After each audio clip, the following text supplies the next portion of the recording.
Thanks for sticking in there with me. This is day 7 of 7 days after Christmas of inspirational talk from the scriptures. I'm only going to talk 7 minutes, and it's going to air every night at 7 o'clock, and this is the last night. If this is welcomed, then I'll do this a little more because I so enjoyed this time with you. Now, we're learning scripture, and I'm picking up a card not even knowing which one I'm reading. And this one says, 1 Thessalonians 5:11. Therefore, encourage one another and build each other up, just as in fact you are doing. 1 Thessalonians 5:11. I like that. It says, therefore, encourage one another and build each other up, just as, in fact, you are doing.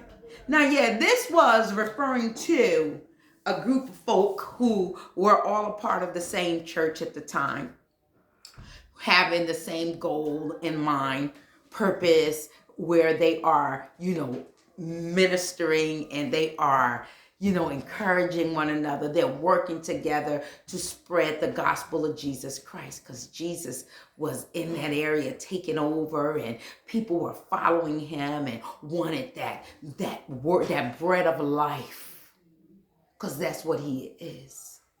He is the bread of life. You can eat. Open up your mouth and take a bite. He said you can come and you don't have to pay no money. You can come unto him and get milk and honey. You understand? So I'm here on these 7 days, and I didn't even know I was going to pick this card up. But on this 7th day, that's what I felt like I've been doing for the last few days. I have been encouraging you like I always like to do. The things that I like to do, I like to build individuals up. I like to edify individuals. Why? Because I know that my mouth can be very destructive. It can be. I remember, like I said on the previous service, video, I said, God, I used to pray that. Show me something about myself that you want me to change. Yeah. And one of the things he wanted me to change was how I said what I said out of my mouth. And see, I was never a cursor. I wasn't the type of person who used profanity, because it just wasn't something I was doing.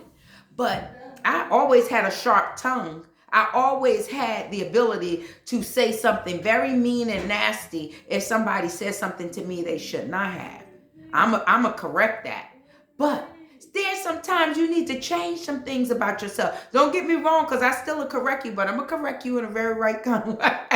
Don't cross me like that. But I do it in love to let you know I can say what I need to say without damaging your spirit. Why? Because I'm here to encourage you. I'm here to build you up. I'm here to help you get to the next place where you want to be spiritually, where you need to be spiritually. You heard the message before. It said, call unto me. Who? Not me. Call on the God, because I don't always answer my phone. But he said he'll answer you, and he'll show you great and mighty things that you're not even aware of. And I'm encouraging you, letting you know that. We can be in our own private place, nobody to talk to. God, I need to know who you are.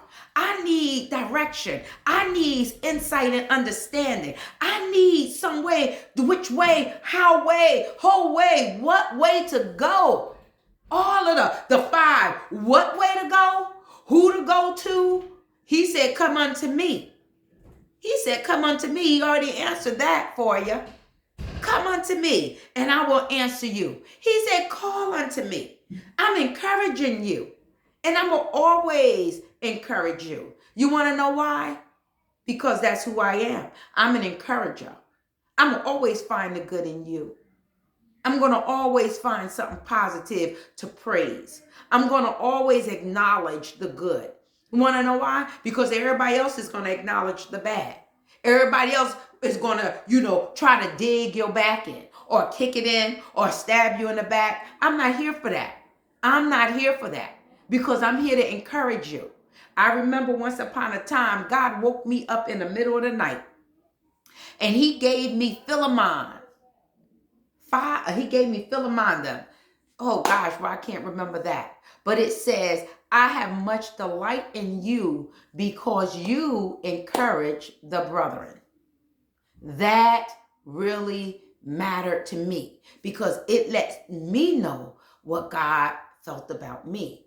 What he felt about my walk with him, what he felt about how I interact with other people, what he felt that I was doing in terms of how I was interacting with others. He encouraged us to love one another. He said the two greatest commandments are what? To love the Lord thy God with all your heart, your soul, and your might. And I do. I love the Lord. And nobody can change that. Nobody can even add to that. Because I just love him. Just like he loves you in entirety. But the second greatest commandment is to love your neighbor like you love yourself. Do you love yourself? If you don't love yourself, I know why you treat me the way you do. I understand it though. Because you don't love yourself. Because if you loved yourself, you wouldn't be saying things negative to hurt that neighbor, hurt that person, talking behind their back, being backbiting as the scripture talks about. We're walking into a whole new time in life. 2025 is a place to be for you and me. Let's move and walk in 2025 showing more love, putting aside bitter, anger, hostility, malice. Love somebody. Love the hell out of them.